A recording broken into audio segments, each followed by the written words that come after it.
gideli, yürü bile gideli bahtlı güllere.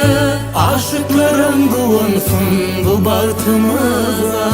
Söylenem sen söyleme.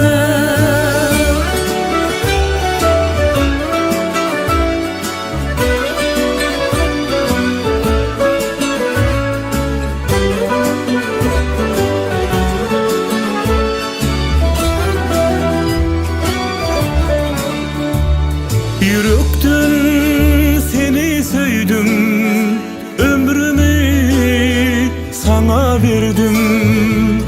Gülüm, bu güllerimi görmekten doymadım.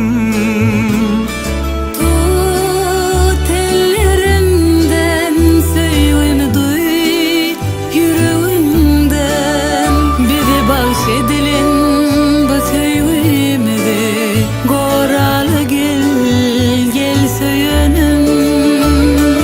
Bilsen yüreğime yağım ededim seni.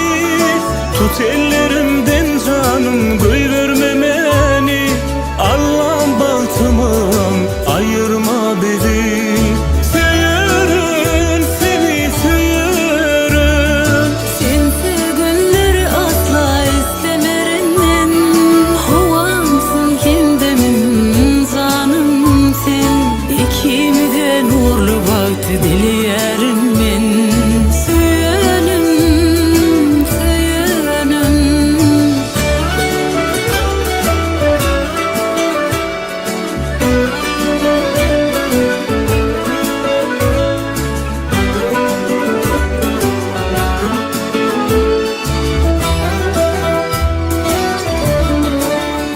Sen deyip yaşayarım, sana bahtım